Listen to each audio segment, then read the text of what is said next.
Hey folks, welcome back to the channel. My name is 3-Chord Dave, and today we're going to talk about the Epiphone Joe Bonamassa Lazarus Les Pauls, because now that they're out in the open, out in the public, people are buying them. Some of them look awful.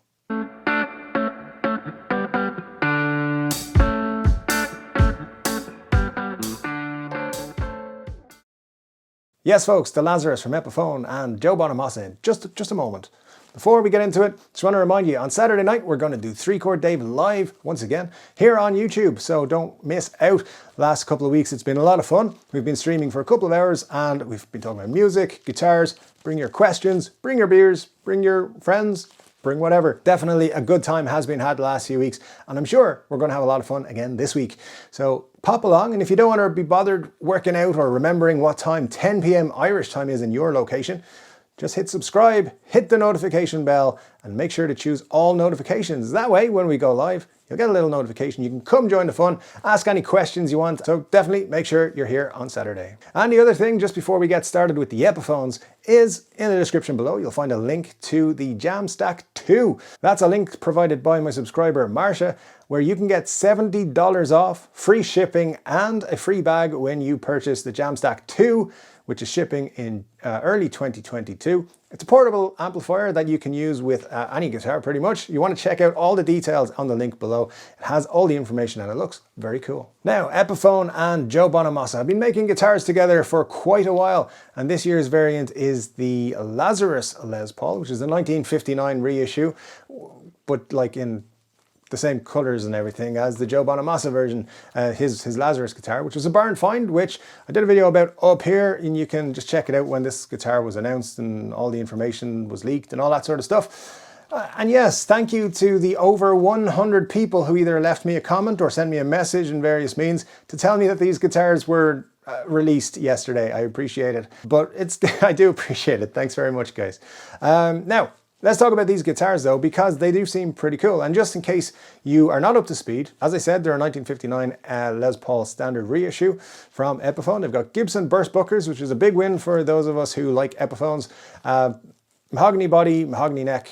You've got Laurel fretboard and Kalamazoo headstock, all the good stuff. And they say it's a wide flamed maple quadruple A top. Now it's a veneer, because it would be, because otherwise they'd be putting themselves out of business on the higher end. These guitars are pretty expensive, and one thing came to light yesterday when they were announced, is that the $50 Epiphone price increase has been added to these guitars.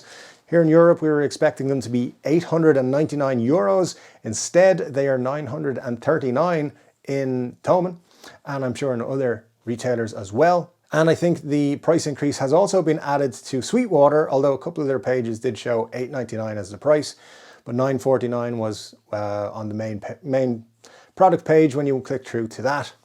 So it hasn't escaped. However, on Thomann, say something like the Slash Les Paul is still $899, so there's difference in prices, not just specs there. So what's the big deal? Well, here's the promo picture that they, sent around to all the dealers and all the sheets that I had about this guitar, and it looks pretty nice. It's got that wide flame on the maple top there, and looks very interesting. Definitely something I would be interested in. And then there was this one, and this one came in not looking too bad, as it doesn't look quite like the promo pictures, but it's a very nice flame maple top. A little bit tighter of a flame on it though, not so wide, but that's cool. I like it. I like how it looks. And then we had this one.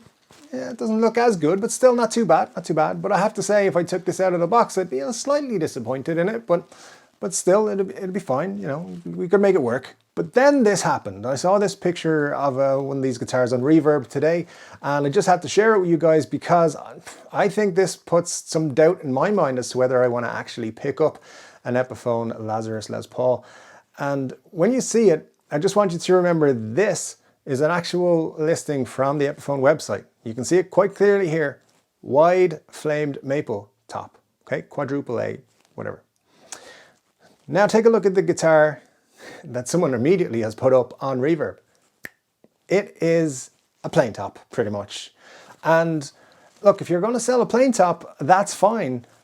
Market it as a plain top and knock $100 off the price. So you can buy a plain top version, they're $7.99, and the wide flame maple version, that's whatever the price is.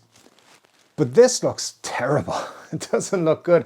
And for quality control reasons, I was like, hang on, you're not doing yourself any favors here, Epiphone / Gibson. So look, I'm not happy to be pointing this out, but it feels like they've let something slip here, because this promo picture, in fact, let's just throw them all up. This is the 4 that I've put up here, okay? They should all look like the one on this side. They should all look similar. You should be able to say they all look part of the same family.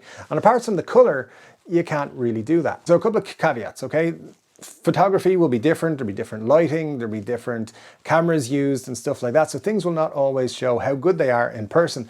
That's a given, okay?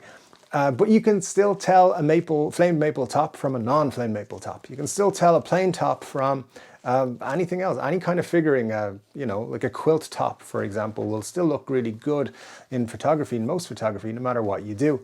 I don't think you're going to have an awful lot of movement in the maple tops here in terms of, because it's a veneer, you know, it's not, but you know, you'll have a little bit, but not an awful lot. So I don't think that can be the reason why this guitar on the end here looks so bad, and it makes me worry about what they're going to be like. So here's the thing, if I'm spending 939 euros on a guitar, I want it to be really good. If it's an Epiphone, I want it to be the best Epiphone I've ever put my hands on. And it makes me worry that if I took that guitar out of the box, I would think to myself, what else have they skimped on? What else have they missed? Because that doesn't look like what they're promising with their sales photos. However, there was one guy on Reverb who just decided to lash it up there for $1,500.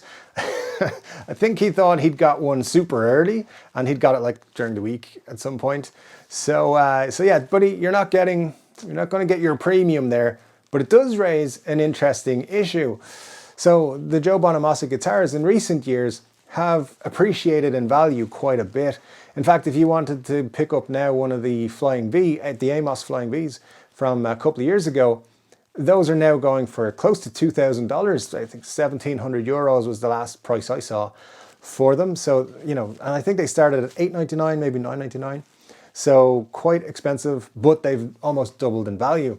The Black Beauty Les Paul from last year, the tree humbucker, absolutely gorgeous guitar, that came in at $899, I believe, and sold out in no time. And now if you want to buy one, they're about $1,200 to $1,300 on Reverb. So again, those have been really good purchases for everyone. So here's the question. Would you buy this guitar, this Lazarus guitar, thinking that it's going to go up in value? Because I think a lot of people are going to do that. Based on recent previous history, there is a record that the Bonamassa guitars go up in value. So, you know, it's a good bet that you will get a little bit more if you try to sell it in, say, a year's time. You might get 1,000, you might get 1,200, something like that. So maybe some of them will have very flamed mapley tops, and some of them might look a bit dull and not very flamed mapley at all. I mean, you're selling it as a quadruple A flamed top. It's got to be a quadruple A flamed top. Other brands, not going to name any names, but you know, there will be links in the description, will have flame maple tops, triple A flame maple tops, quadruple A flame maple tops for a fraction of the price of this that look way better. And if they can do it, why can't Epiphone do it? That's a serious question, because, you know, if you're going to pay almost $1,000, in fact, look, if you're going to pay low-end Gibson money for an Epiphone, you want it to be awesome. You want it to be much better than the low-end Gibson. And at this point, aesthetically, I'm kind of concerned that there are guitars out there that will be bought and they won't live up to the expectations. And that's why I haven't pulled the trigger on this guitar yet. I'm looking at them and thinking about it, but I don't want to get a bad one. Now, in fairness, as I was mentioning on the live stream last week, Thomann have always taken care of me. If I have a problem or I'm not happy with a guitar, I've always been able to return it. So I don't really have to worry about it too much. If I'm not happy, just send it back. However, I shouldn't have to go through that, and I think Epiphone are playing a dangerous game if they're not keeping an eye and making sure that what they're shipping is what they're advertising. So I'd love to know your guys' thoughts. Have you seen any of these in real life? Have you picked one up yet yourself? I know some people have. They've been messaging me and showing me pictures of their guitars. They look cool, quite a lot of them, I have to say, but I'd be worried about getting one of the ones that are not so good looking. But anyway, let me know your thoughts and comments in the comment section below, and I look forward to seeing you all again on 3 Chord Dave Live on Saturday. Don't forget, hit subscribe and like and notifications and all those things, and I'll see you then, 10 p.m. Saturday. Take care.